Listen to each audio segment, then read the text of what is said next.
Hola a todos y a todas y bienvenidos a esta nueva sesión de Urnas y Democracia. Yo soy Embran Turiño, estoy sustituyendo a Mariana Sendra en esta actividad del área de ciencia política y hoy nos acompaña para hacer un análisis de las elecciones en Paraguay el doctor Marcos Pérez Talia, doctor en ciencia política por la Universidad Nacional de Rosario, Argentina, y máster en ciencia política por la Universidad de Salamanca, de la Casa, y máster en Derecho. Economía y Políticas Públicas por el Instituto de Investigación Ortega y Gasset y la Universidad Complutense de Madrid y abogado por la Universidad Nacional de Asunción. Ahora mismo está aquí en España, haciendo una estancia postdoctoral en la Universidad de Valencia y es investigador asociado nivel 1 de CONACYT de Paraguay. Y sus líneas de investigación se centran ahora mismo en partidos políticos, democracia, élites políticas y procesos electorales de América Latina, aunque con mayor énfasis en Paraguay, y por eso nos acompaña hoy con los comentarios, la participación y la organización, como siempre, de Manuel Alcántara. Os quiero dar la bienvenida y le doy paso a Marcos para que nos haga un poco un análisis de lo que ha pasado en el país. Muchas gracias, Eva. Bueno, buenos días a todos, todas. Querido Manuel, un placer estar con ustedes en la siempre recordada y querida Universidad de Salamanca. Y en este caso, agradezco la invitación para poder conversar un poquito sobre las elecciones paraguayas. Me escuchan bien, ¿verdad? Sin problemas. Perfecto. Bueno, el domingo 30 de abril pasado, prácticamente hace 16 días, Paraguay celebró sus octavas elecciones generales luego de la caída de la dictadura Stroessner. Paraguay fue el país que tuvo la dictadura más longeva de Sudamérica, con un dictador militar llamado Alfredo Stroessner, que gobernó entre el 54 y el 89. Cuando en el 89 se inició el proceso de apertura, se han celebrado 7 hasta ese domingo pasado y hoy tenemos 8 elecciones generales. Les comparto unas diapositivas que van a servir para ordenar un poquito y sobre todo para no perderme mucho en algunas cuestiones. Les pongo compartir pantalla y ya vamos. Share screen.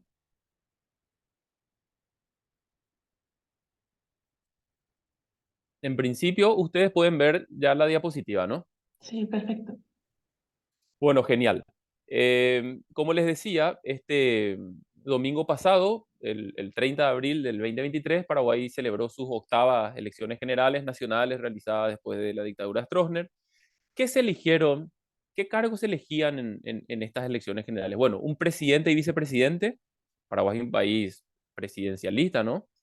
45 senadores, de los cuales 45 titulares, 30 suplentes, y para la Cámara Baja, que es la Cámara de Diputados, 80 diputados e igual número 80 suplentes. Pero además elegíamos 17 gobernadores con sus respectivas juntas departamentales, que es el legislativo eh, de cada gobernación. Entonces, Paraguay administrativamente está compuesto por 17 gobernaciones más la capital, que es Asunción. Asunción no tiene gobernador, solo tiene un intendente, digamos. Entonces, en Paraguay los gobiernos duran 5 años, asumen el 15 de agosto y a su vez entregan el otro 15 de agosto. En este caso, 15 de agosto del 2023, entregando así el 15 de agosto del 2028. Paraguay no tiene reelección en ningún caso. Si no me equivoco, el profesor Alcántara me puede corregir, creo que es el único país de Sudamérica sin posibilidad de reelección en ningún caso, ni alternada, ni sucesiva, en ningún caso.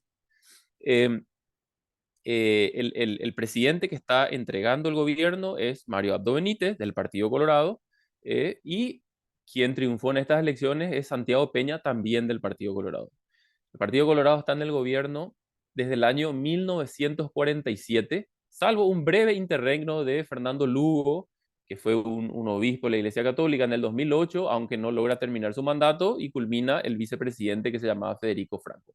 Bueno, de cualquier manera, desde el 47 por lo menos hasta el 2028, salvo esos 5 años, el Partido Colorado está en el gobierno. Sean tiempos de dictadura, hasta el 89, o sean tiempos de apertura y transición y democracia, por supuesto.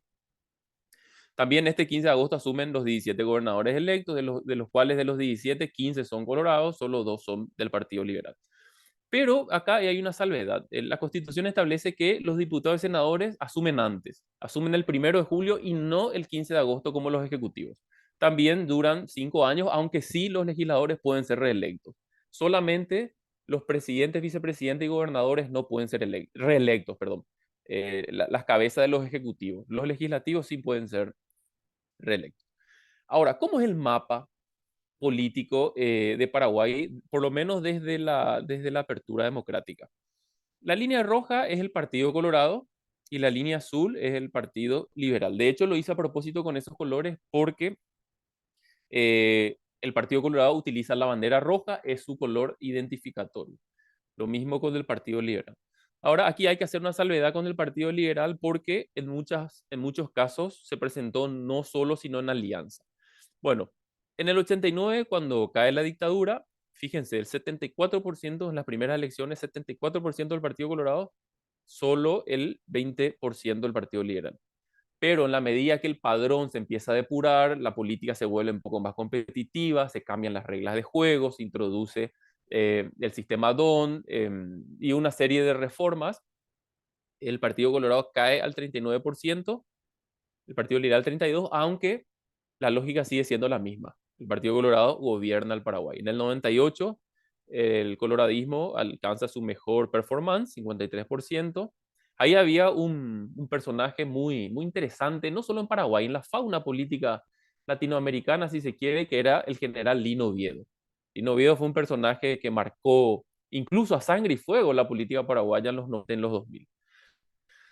Lino Oviedo estaba preso, se había apelado al voto tribal, tu voto vale doble, el Partido Colorado al gobierno, Lino Oviedo en libertad. Todo eso costó una serie de enfrentamientos, incluso de derramamientos de sangre en la política paraguaya, que culmina con el vicepresidente Argaña asesinado y Lino Oviedo exiliado y expulsado del Partido Colorado. O sea, la facción de Oviedo del Partido Colorado es expulsada del partido y fundan un propio partido diferente al coloradismo que se llamaba UNACE.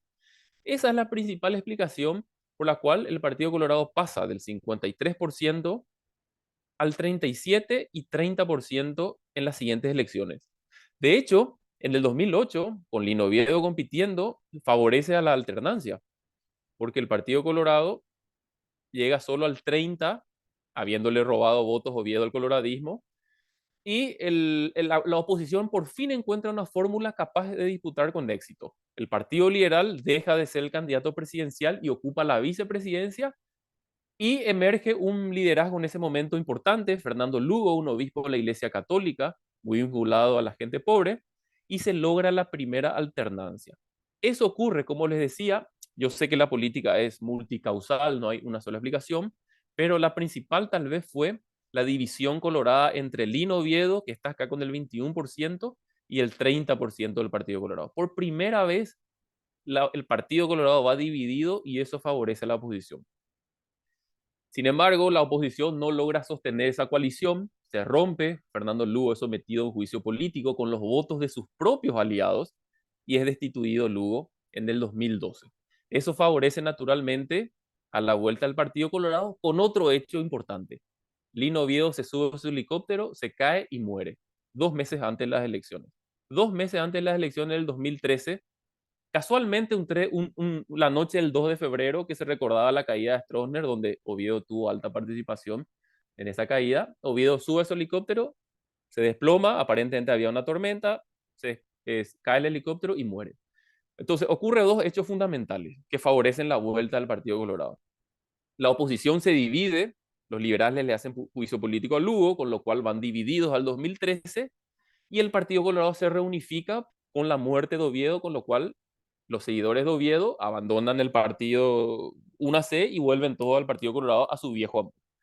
Horacio Cartes, con 45% de votos, le derrota a la oposición, que en ese momento era gobierno, pero lo que sería la oposición, totalmente dividida, que es Efraín Alegre. En el 2018 ocurre algo interesante. La oposición logra unirse en una sola fórmula, que es la fórmula de Alegre y Leo Ruim. Se reconcilian el Partido Liberal y la izquierda, hay una reconciliación importante que ya vino de las municipales del 2015, estrechan una nueva alianza, Efraín Alegre, Leo Rubín contra Mario Abdo Benítez. Fueron unas elecciones un poco raras, habían unas encuestas bastante fraudulentas, hubo una serie de denuncias de fraude, se filtraron audios de funcionarios de la justicia electoral que hablaban de cambiar votos, lo que sea. De cualquier manera, vuelve a triunfar el Partido Colorado 46-42. Sin embargo, fueron las elecciones más ajustadas de toda la era democrática. Ese es un poco el panorama de cómo venía la política paraguaya hasta este 2023. Una política absolutamente dominada por el Partido Colorado, aunque el Partido Liberal siendo el principal contendor. Para estas elecciones del 2023 hubo, creo que 2 o 13 candidaturas presidenciales, aunque 4 eran las más importantes. Naturalmente, el Partido Colorado, Santiago Peña, que era casualmente un antiguo militante del Partido Liberal, Santiago Peña, militó incluso en la juventud del Partido Liberal, pero cuando Cartes asume la presidencia y Peña era ministro del Banco Central del Paraguay, puesto por el Partido Liberal, Cartes le invita a sumarse al gabinete como su ministro de Hacienda, su ministro de Economía sería el equivalente. Y en una convención colorada, Santiago Peña, entre perder el cargo, decide afiliarse al Partido Colorado para poder continuar. Eh, y es un tecnócrata, es un economista formado en los Estados Unidos, trabajó en organismos multilaterales, un tecnócrata. La segunda principal candidatura era la de Alegre, que iba por su tercera posibilidad. En 2013-2018 había perdido, pero había quedado en segundo lugar. Y para este caso habían armado algo que se llama la concertación. Fue una figura jurídica donde se intentaba que la convergencia de todos los partidos de la oposición, que en su momento habían convergido todos. Sin embargo, no lograron formalizar una unidad total y Paraguayo Cubas, con su partido, terminan saliendo de la concertación y se candidata por fuera de la concertación.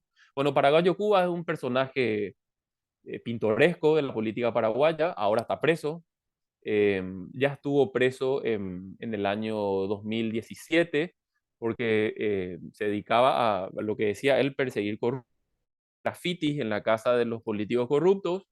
Una vez le meten preso por hacer eso, se vuelve famoso porque en la audiencia de imposición de medidas defeca en el despacho del juez. Es algo inédito, digamos.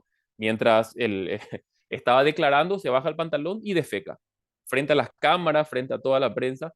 Y eso, lejos de generarle un problema, significa ponerse en el centro del eje del cambio, digamos. Un cambio, por supuesto, antisistema, pero con una propuesta bastante revolucionaria. También tenía otras propuestas en su agenda. La primera o la principal era que fusilar 100.000 brasileros, porque en Paraguay hay un problema muy grave que es el problema de la tierra.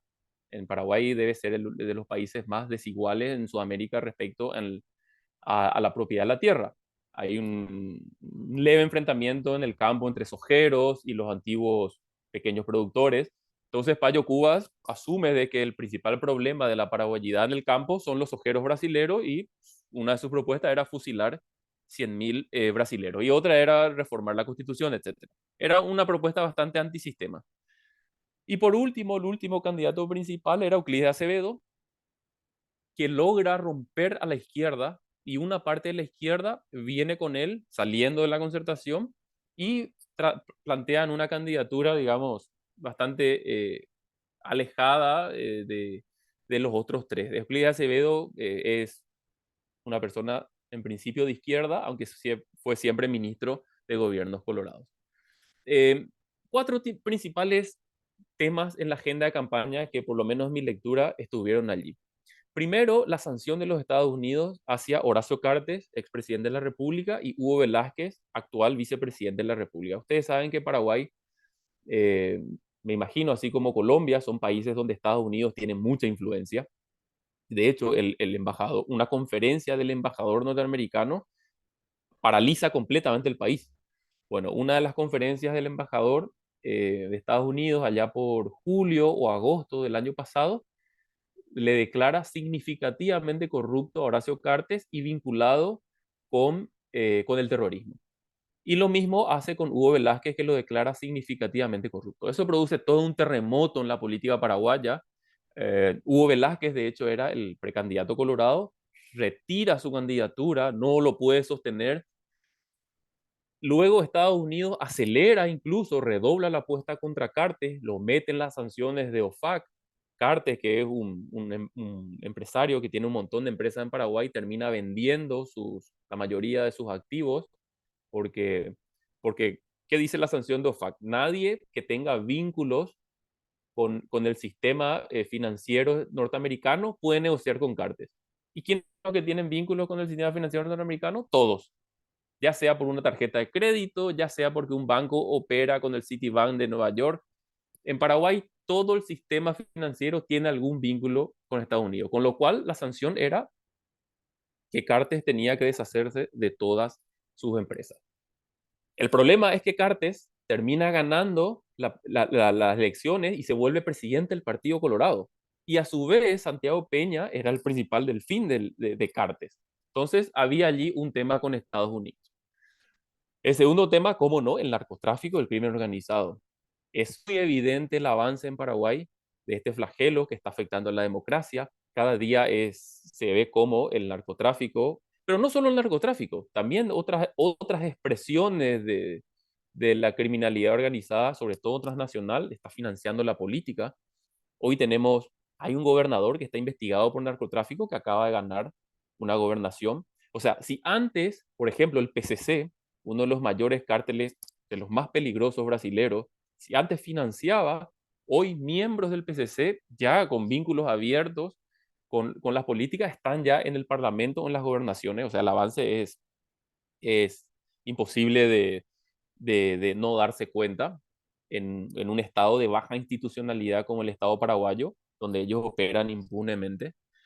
El tercer aspecto de la campaña me parece que fue la economía. Yo creo que luego la pandemia, la economía quedó maltrecha, eh, la deuda externa ha aumentado de manera importante, la caja fiscal está teniendo cada vez más problemas para sostenerse y la economía informal avanza, con lo cual, viendo algunas encuestas, viendo algunos focus group, el mensaje es el dinero no alcanza. Entonces, fíjense que tanto la concertación como el Partido Colorado tenían un lema que apelaba a vamos a estar mejor, el cambio ya viene. La idea de que la economía era un problema fundamental fue tomada como bandera de las principales candidaturas. Y por último, algo que no había ocurrido nunca fue la agenda de las relaciones internacionales. Ustedes saben que Paraguay pesa muy poco en el concierto internacional, pero me parece que también a Paraguay le ha importado muy poco el concierto internacional. Como que Paraguay es un país rodeado entre selvas, que está allí con sus dinámicas internas y muy pocas veces levanta la mano en el concierto internacional, valga la redundancia. Bueno, Taiwán versus China. Paraguay ya es el único país de Sudamérica, de Latinoamérica, que todavía mantiene relaciones con Taiwán. Porque si no me equivoco, con el triunfo de Xiomara Castro, ellos han roto con Taiwán, pasando Paraguay a ser el único país ya. El Partido Colorado es el histórico aliado de Taiwán, claramente, con lo cual, en campaña, si ganaba Santiago Peña, había una lealtad indestructible hacia Taiwán. En cambio, Efraín Alegre había planteado de que no es que iba a romper con Taiwán, pero iba a escuchar, digamos, qué ofrecía el importante mercado chino para el Paraguay, lo cual se puso en agenda de campaña. Bueno, yo como investigador he recibido un montón de pedidos de entrevistas de la TV japonesa, de la TV taiwanesa, de la TV chilena. De hecho, por primera vez estuvieron interesados en las elecciones, digamos, países, sobre todo asiáticos, que no le prestaban demasiada atención a Paraguay, entre otras cosas porque en estas elecciones se podía dirimir Taiwán versus China. Bueno, como ganó el Partido Colorado, naturalmente no va a haber cambios respecto a la política exterior. Las encuestas. Eh, en el 2018, las encuestas paraguayas quedaron muy desprestigiadas. De hecho, habían advertido de que el Partido Colorado iba a ganar por 35 puntos, 2 meses de etapa en los principales diarios, Mario Abdo Benítez era estadísticamente irreversible, etc. Finalmente, los resultados, como les mostré recién, terminan en un magro 3%. Entonces, algo pasó con las encuestas en el 2018. Para este 2023 nadie o prácticamente nadie le prestó atención a las encuestas paraguayas. Sin embargo, apareció una encuesta internacional que tenía mucho prestigio en la región, que era la encuesta Atlas, la famosa encuesta Atlas Intel. ¿Qué decían tan? La Atlas sacó tres encuestas, una a fines de marzo y dos con cortes en abril. En las tres encuestas, Atlas, la más, insisto, la más prestigiosa de la región, fue la que mejor se acercó a los resultados de Alberto Fernández del 2019, la de Boric en Chile, la de Colombia con Petro, la de Brasil con Lula y Bolsonaro en la segunda vuelta. Era la de mayor prestigio internacional. En las tres encuestas que sacó Atlas, en las tres, la Concertación estaba arriba. Efraín Alegre 38, Santiago Peña 36, Payo Cubas bastante lejos con 14 y el resto muy marginales. Y además, otra cuestión llamativa es que mostraba que el electorado paraguayo estaba muy ansioso de un cambio.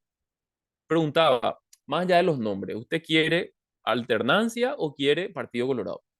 Casi el 55% decía oposición o concertación. Sin embargo, solo el 35% decía Partido Colorado. Claro, había un no sé de 9,5 que digamos que es la válvula de escape para decir, no, no, no, me confundió el no sé. De cualquier manera, la fotografía era esto. O sea, se mostraba un escenario proclive a la concertación y además preguntando si querían continuidad a cambio, la gente aparentemente quería cambio. La cuestión es que, lejos de que eso haya sido una realidad, el Partido Colorado vuelve a triunfar con unos números bastante semejantes al 2018 y con una importante dispersión en la oposición. El Partido Colorado alcanza el 42,7% con 1.292.000 votos. Efraín Alegre y la Concertación se quedan con apenas el 27% con 830.000 votos. Y Payo Cubas, el candidato que proponía fusilar brasileros y que defecó en el despacho del juez, tuvo el 23% de los votos con casi 700.000 votos en las últimas elecciones. La verdad, unos números bastante asombrosos, ¿no? Que incluso teniendo, sin tener la encuesta Atlas a mano, son llamativos. ¿Cómo quedó además la Cámara de Senadores? Porque son los números que ya están bastante definidos. El Partido Colorado pasó de 17 senadores. Paraguay, como le había dicho al comienzo, tenemos 45 senadores. La Cámara de Senadores tiene 45 curules. El Partido Colorado pasó de 17 a 23, con lo cual ya tienen mayoría. El Partido Liberal pasó de 13 senadores a 11. Cruzada Nacional, el de Payo Cubas, pasó de un senador, Payo Cubas, que entre paréntesis fue expulsado de su banca porque se había agarrado a golpe con un senador. Él había sido expulsado de su banca. Hoy metió 5 senadores. El Encuentro Nacional de Cero pasó 1, PDP de 2. Dos cosas llamativas. La izquierda, al Frente Guazú, liderada por Fernando Lugo, pasó de 6 senadores a 1. Y ese senador que entró no fue Fernando Lugo, sino fue Esperanza Martínez. Fernando Lugo tuvo un ACV, un accidente cerebrovascular allá por agosto y quedó absolutamente inmovilizado. De hecho, Fernando Lugo no habla, no pudo hacer campaña, está en una silla de ruedas. Aún así fue candidato, pero eso, en mi lectura, favoreció a que hayan tenido este golpe negativo. Y también el otro partido con un perfil más programático, en este caso derecha, que fue Patria Querida, pasó de 3 senadores a 1. Entonces, nuevamente, una Cámara de Senadores muy colorada eh, y con un descenso del Partido Colorado y casi una desaparición de la izquierda con Fernando Lugo y de la derecha con Patria Querida. ¿Cómo estamos de tiempo? Y bueno, 24, para ir redondeando. Se sigue viendo la pantalla, Emma, ¿verdad? Sí, sí, sí, perfecto, perfecto. Perfecto, genial. Son dos últimos slides y vamos cerrando. Evolución del voto colorado. ¿Por qué le va tan bien al Partido Colorado? Por supuesto que, de nuevo, muchas explicaciones, pero les traigo esto. Si ustedes se fijan, al Partido Colorado le basta su bolsón colorado ante la división opositora para seguir gobernando. Fíjense, en el año 2018 ellos obtuvieron 1.206.000 votos, con un padrón nacional de 4.260.000. En las elecciones del domingo pasado, cuando el padrón llegó casi a 5 millones, al Partido Colorado le bastó su mismo 1.200.000 y algo mil. Apenas ganaron 80.000 votos del 2018 al 2023. En 5 años solamente crecieron 80.000 votos. ¿Has- o- ¿Les alcanzó? Sí, claro, les alcanzó. ¿No crecen por fuera del núcleo duro colorado? No crecen. Pero les alcanza, sí. Bueno, por supuesto, con la división colorada. Enseguida, a manera de cierre, tengo un par de lecturas que, que puedan explicar esto. Fíjense, en el 2013, con el triunfo de Cartes, 1.104.000 votos. 2018, 1.200.000, apenas 100.000 votos más. 2023, 80.000 votos más. No hay un gran crecimiento colorado. O sea, ellos apelan al voto tribal, al voto duro. De hecho, en campaña Santiago Peña decía, vamos a coloradizar el gabinete, va a haber cargos solo para colorados, ningún opositor va a ocupar cargos. Uno diría, pero Santiago Peña está renunciando al voto independiente, está apelando solo al voto tribal. Pues sí, sí, y sobre todo, ¿por qué? Porque les alcanza. Entonces, a manera de cierre, el Partido Colorado tiene un voto duro vegetativo, aunque me suena bastante hostil decir vegetativo, pero un voto duro, estable, pero le alcanza. En 5 años sumó apenas 86.000 votos, cuando que el padrón nacional creció casi 300.000. ¿Por qué? Entre otras cosas, la división opositora en dos fórmulas de cambio. Está muy claro que la concertación era una expresión de cambio, pero Payo Cubas era otra expresión.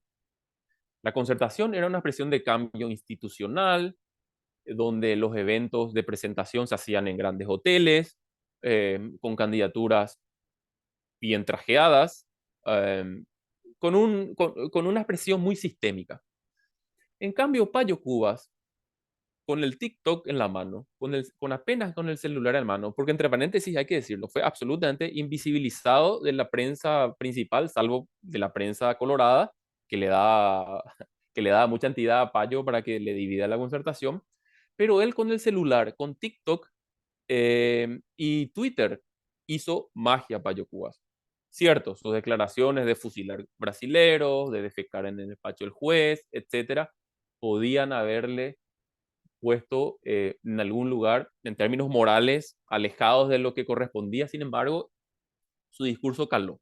Su discurso caló y caló muy fuerte, sobre todo en ese sector más vulnerable de la sociedad paraguaya, que ya no ve en el Partido Colorado una expresión de cambio y no encontró tal vez en la concertación una idea fuerza que les pueda a llevar a que ellos también eran un cambio.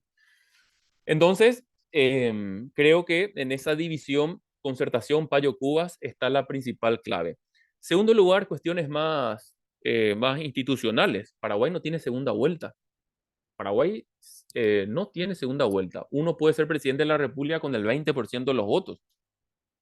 Y como no hay segunda vuelta, es crucial para la oposición unirse. Si no se unen, pierden. Claro, porque el Partido Colorado, como en todas las elecciones, te roza 1.100.000, 1.200.000 votos, es como jugar un partido contra el Real Madrid y empezar perdiendo 4-0. Tienen que unirse todos para tener chances. En este caso, está muy claro que Payo Cubas, si parte de la concertación, luego se termina retirando, ahí está una de las principales explicaciones. Y otra, y con esta cierro, hubo un cambio interesante, hubo un cambio en el sistema electoral paraguayo.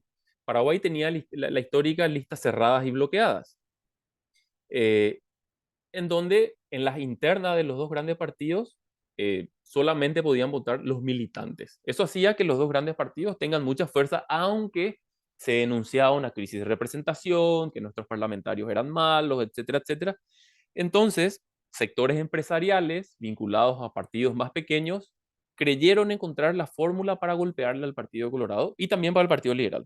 Decían, le convencieron al país que el problema del Paraguay eran las listas sábanas. Y la solución a la crisis de la representación era eliminando las listas sábanas, que cuando el electorado tenga más libertad para elegir, no le iban a elegir a los malvados.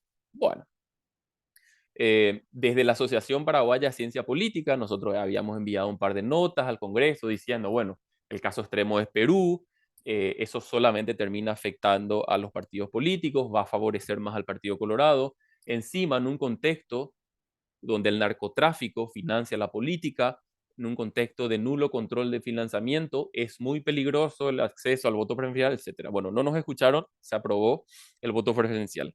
¿Qué pasó? Como les decíamos, hay un absoluto y mayor dominio todavía del Partido Colorado y a su vez ya hay narcotraficantes en el Congreso y en las gobernaciones. Eso está muy claro, porque con el voto preferencial, si yo quedé en las primarias, si el Partido Liberal mete 15 senadores y yo quedé número uno en las primarias, como el voto preferencial también se aprobó para las generales, aún así yo puedo quedar afuera, con lo cual ahí ya tengo un doble gasto de campaña. Tengo que gastar para las internas, tengo que gastar para las elecciones generales. ¿Quién tiene el dinero suficiente en Paraguay para financiar tanto? El narcotráfico y el crimen organizado. Querido Manuel, querida Emma y equipo, yo aquí paro. Esta fue mi primera parte de la presentación del caso paraguayo.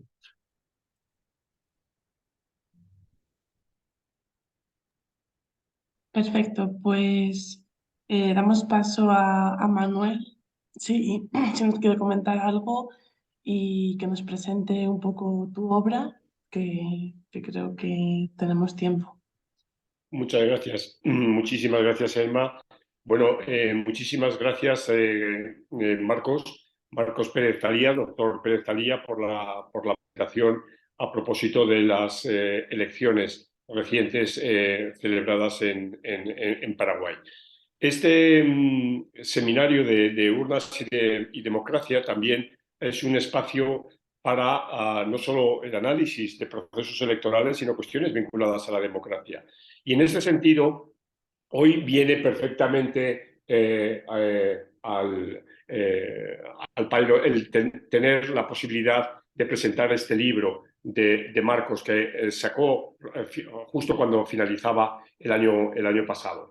Es un libro publicado por el Centro Interdisciplinario de Investigación Social, ITD de Cómplice, en Asunción, y es una de estas raras obras que hay sobre los partidos políticos en Paraguay. La ciencia política en Paraguay es una ciencia política muy joven, es una ciencia política en la que destaca apenas media docena de colegas y el doctor Pérez Alía pues es uno de ellos y yo creo que esta obra es una obra importante para el estudio del comportamiento electoral, del comportamiento político paraguayo. De alguna manera, Marcos, me gustaría que para las personas que puedan estar en su momento escuchando y viendo esta presentación sobre la política paraguaya, que en definitiva es sobre la política paraguaya, nos dijeras cuáles son los ejes fundamentales en los que se estructura este libro. Es un libro que ya anticipo está articulado en base a cuatro capítulos. El primero lleva por título La trayectoria histórica de divisionismo y cooperación en la dinámica de fracciones de los partidos tradicionales de Paraguay. El capítulo segundo se titula Los partidos en el electorado. El capítulo tercero, la organización interna del partido, y finalmente el capítulo cuarto, el partido en las instituciones, ¿no? Y esto se termina con unas conclusiones y dos anexos, ¿no? Que lleva a cabo uno un poco más teórico y otro sobre entrevistados, sobre, digamos, el ámbito empírico sobre el que se lleva a cabo su investigación. Marcos, entonces, ¿qué puedes subrayar sobre tu trabajo plasmado en este libro? Sí, claro. No, sí, ahí me funciona el micrófono. Bueno, efectivamente, ese libro, le encuentro un poquito, muy brevemente la historia, es fruto de mi tesis doctoral, pero a su vez, una tesis doctoral que es una continuidad de mi paso por Salamanca, ¿no? Yo cuando estuve en Salamanca, eh, accedí no solo a profesores como usted, querido Manuel, o la doctora Flavia Freidenberg, que estudiaban partidos políticos, sino también a un marco teórico que, por lo menos en mi lectura, podían servir para explicar el caso paraguayo. Me parece muy rico en experiencias partidarias, pero muy alejado de los focos principales del estudio en la región. O si se quiere, en América Latina, ¿verdad? O sea, no solo porque la ciencia política paraguaya es muy nueva, sino también la propia ciencia política latinoamericana no le ha prestado demasiada atención a Paraguay. Entonces me pareció encontrar un hueco donde poder ingresar y aportar, sobre todo porque finalmente el objetivo sigue siendo siempre aportar. Bueno, entonces, estos dos partidos, colorados y liberales, fundados en 1887, todavía siguen explicando la política paraguaya. Muy semejantes, ¿no? Al caso colombiano, 1848-49, o al caso uruguayo, 1836, aunque los uruguayos y los colombianos de alguna manera han perdido cierta centralidad. Sin embargo, en Paraguay, colorados y liberales, como les mostraba recién, siguen explicando la política así como en el siglo XIX. Entonces, algo había que hacer, ¿no? Algo había que escribir. Yo encontré un trabajo, el de Manuel Alcántara y Flavia Freidenberg, donde ellos utilizaban esta metáfora de las tres caras para poder entender a los partidos en distintas dimensiones, asumiendo de que los partidos no son un todo homogéneo, porque uno a veces también puede quedar confundido o nubilado con un partido tan potente como el Colorado y decir, bueno, ahí está el partido coherente, estable. Sin embargo, poniéndole un marco teórico adecuado, uno puede encontrar que hay mini sistemas dentro del Partido Colorado que lejos de ser un problema, esas luchas internas, fratricidas aparentemente, son una fuerza de potencia, son una fuerza que les da vigor. Entonces, yo me propuse en este libro cuatro cosas. Explorar el cambio de los partidos con el paso del gobierno a la oposición y de la oposición al gobierno. Me había dado cuenta que no solo había muy poco escrito sobre los partidos tradicionales paraguayos, sino además que se sabía muy poco qué le pasa a los partidos cuando ganan el gobierno y cuando pierden el gobierno. Fue una pregunta que se me disparó en alguna de las lecturas de los marcos teóricos a los cuales tuve la suerte de acceder en Salamanca o incluso en Rosario. Bueno, entonces el primer objetivo fue ese. El segundo fue mostrar los efectos de estar en uno u otro espacio de actuación, asumiendo de que los partidos no son un homogéneo. Hay un partido colorado del Senado que tiene distintas estrategias al partido colorado de la organización central, o incluso que funciona a veces con agendas distintas al partido colorado que está en el Ejecutivo. O sea, mm, cuesta creer que, que la oposición principal a Horacio Cartes, el Partido Colorado en el Ejecutivo, era también el Partido Colorado en el Senado, con Mario Abdo Benítez liderando a ese Partido Colorado del Senado. Entonces, es un Partido Colorado cuyo manto es capaz de albergar a todos, pero hay dinámicas de competencia y agendas distintas. Por eso, insisto, me pareció muy interesante esta idea de la metáfora de las tres caras. El tercer objetivo, los partidos están en crisis. Hay una literatura eh, bastante clásica ya en ciencia política de que asume de que una parte importante de los partidos políticos están en crisis, ya nadie se afilia a los partidos, hay una menor identificación partidista, nadie o muy poca gente participa en sus procesos internos, salvo los que están muy interesados, ¿no? En cambio, el caso paraguayo muestra que lejos de estar en decadencia, como muestran algunos textos mundiales, si se quiere, hay una estrategia enraizamiento muy fuerte de estos dos partidos con la sociedad. Y el último objetivo es estas desavenencias internas, Cartes contra Mario Abdo Benítez, Efraín Alegre contra Blas Llano. Lejos de ser un problema, sigue siendo también una fuente de vitalidad a los partidos. Entonces encontré la oportunidad pensando en el opositor y el gobierno. En el 2003 al 2008, el gobierno fue el Partido Colorado, el principal opositor el Partido Liberal. En el siguiente periodo, cuando Lugo y los liberales ganan, ellos eran gobierno, el principal opositor el Colorado. Y de nuevo en el 2013, el Partido Liberal va a la oposición, siendo el principal opositor, y el gobierno es el Partido Colorado con Cartes. Entonces dije, algo hay que escribir respecto a estas indagaciones. ¿Qué le pasa a los partidos cuando ganan y pierden? Cuando ganan y pierden, ¿cómo es la fotografía de los partidos en sus distintas caras? Y si quieren, para darle un poco forma ya a esto, ¿cuáles son, a mi criterio, los aportes de este libro al proceso político paraguayo y tal vez siendo un poco atrevido al proceso político regional? Bueno, en primer lugar, que los partidos eh, que permanecen vigentes y muestran una estabilidad bastante superlativa a lo largo del tiempo, estamos hablando de 1887, 2023, son a su vez los que más cambian y los que más se adaptan. Pareciera una contradicción, ¿no? Pero lejos de ser una contradicción, son los dos partidos que más entendieron esta dinámica de la adaptación y del cambio. En segundo lugar, los partidos paraguayos, los tradicionales, no están en crisis, como muestran muchos otros partidos de la región. Como les decía recién, en este 2023 ganó un candidato del Partido Colorado y el segundo fue un candidato del Partido Liberal, así como en el siglo XX o así como en el siglo XIX. Los dos partidos siguen siendo centrales en la política paraguaya. Otra cuestión importante que me parece que rescata el libro es que los partidos no actúan en un solo ámbito, sino que funcionan como mini sistemas que actúan en distintos ámbitos.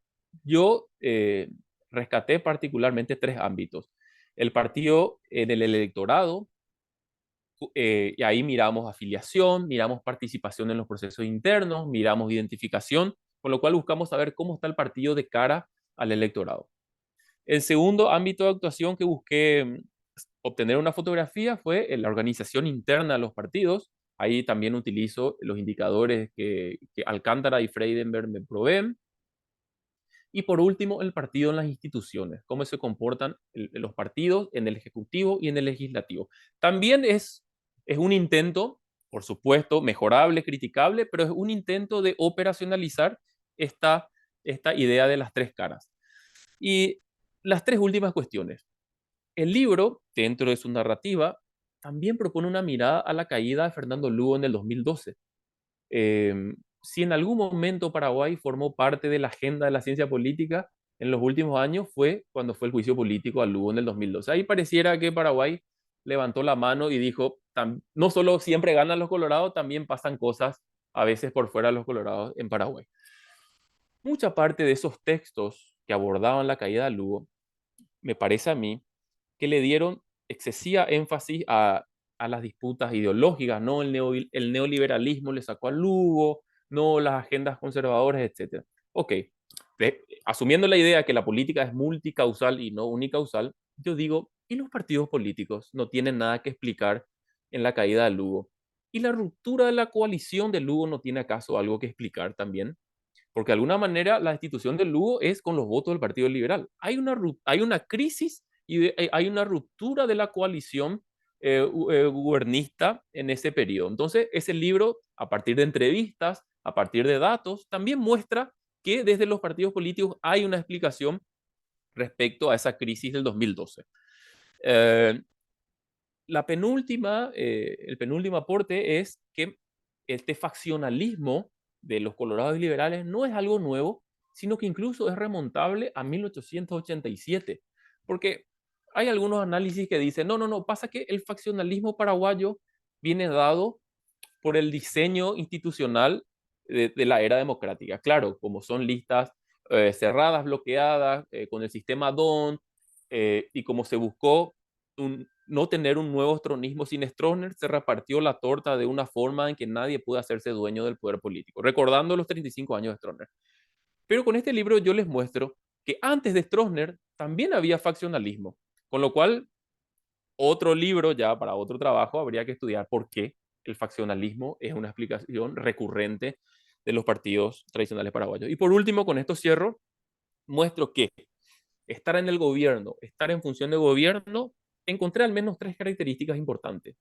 Las reglas internas de los partidos son férreamente respetadas, con lo cual cuando perdieron el gobierno, el Partido Colorado deshizo esta idea de que hay que estar afiliado durante 10 años al partido para poder ser candidato y le abrieron las puertas a Cartes. Cuando están en el gobierno, se respetan las reglas. Cuando se pasa a la oposición, las reglas se vuelven más laxas. Tiene sentido porque esa es una adaptación de modo a volver lo más rápido posible al gobierno. La segunda idea se amplía la capacidad de llegada de los partidos a más espacios de la sociedad con este faccionalismo. Claro, cuando el Partido Liberal llega al gobierno, hay un Efraín Alegre de centro, hay un Federico Franco de derecha, hay un Blas Llano en ese momento que juega con la izquierda. Entonces el Partido Liberal ofrece tres espacios a la sociedad. ¿No te gusta la derecha? Está el ala centrista con Efraín Alegre. Ah, ¿no te gusta eso? También está Blas Llano. Entonces, ese faccionalismo, lejos de ser un problema, es un abanico de amplitud de llegada. Lo mismo con el Partido Colorado. Horacio Cartes, el neoliberalismo, y Nicanor Duarte Frutos, el partido, la facción que trae y se abraza primeramente al giro a la izquierda con América Latina. El giro a la izquierda en América Latina no llega con Lugo en el 2008, ya llega con Nicanor Duarte Frutos en el 2003, ya con el Partido Colorado. Y por último, y con esto cierro, estas luchas internas, si bien parecen fratricidas, hay un enfrentamiento dialéctico, unas disputas por cargos que terminan con salidas bastante violentas de ministros. Eso termina a su vez fortaleciendo la organización porque esa facción no para de afiliar personas para poder derrotar a la otra facción en las internas y no paran de movilizar personas porque la lucha interna es lo que de alguna manera le da poder para luego alcanzar la presidencia de la República. Yo cierro aquí, querido Manuel, querida Emma, De equipo. acuerdo. Esa- sí, Marcos, hablando ahora, claro, digamos, de la continuidad de este libro y enlazándolo con los resultados electorales, ¿qué pasa con Payo Cubas? ¿Qué pasa con el proyecto político de Payo Cubas? ¿Tú crees que ha llegado para quedarse? El hecho de tener más del 20% del electorado es un capital importante y es un capital, además, que se suma a fenómenos regionales, ¿no? mm, Que los países vecinos de Paraguay han contemplado, tanto pues el fenómeno Bolsonaro en Brasil, Milei en Argentina. ¿Qué puede haber de este contagio de fenómenos que son claramente que van en contra de la política tradicional en un país, como muy bien has descrito, en el que coloradismo y liberales están tan asentados, ¿no? sí, en primer lugar decirte que efectivamente Paraguay no podía estar ajeno a lo que pasaba en la región, ¿no? Uno veía el caso Bolsonaro, uno veía el caso Milei y otros en la región y decía, bueno, ¿y Paraguay? Y bueno, por fin Paraguay se incorporó a las lógicas y las dinámicas de la región y en ese sentido, Payo Cubas parece ser también una expresión de esas fuerzas más antisistema. A ver, no es la primera vez que un tercer espacio obtiene el 20-21%. Ya lo había hecho Caballero Vargas con el Encuentro Nacional en el 93, ya lo hizo Lino Oviedo en el 2003 y el 2008, con otras características, pero también era una suerte de venir a forzar una suerte de cambio por fuera de las dos grandes expresiones. La cuestión es que, por lo menos viendo la historia paraguaya, estos liderazgos, estas terceras fuerzas, no han podido sostenerse en el tiempo por la propia fortaleza de los partidos tradicionales. Pero por supuesto que la historia no es algo que está condenada a ser repetida ad infinitum. Con esto no estoy diciendo que ad infinitum va a volver a ocurrir lo que ocurrió en otro tiempo. Pero es todo un desafío para Payo Cubas, en primer lugar, institucionalizar su fuerza. Porque no es lo mismo en un momento, en una coyuntura, haber obtenido este porcentaje que sostener 5 años, porque el gobierno en Paraguay duran 5 años. 5 años son pocos, pero también son muchos.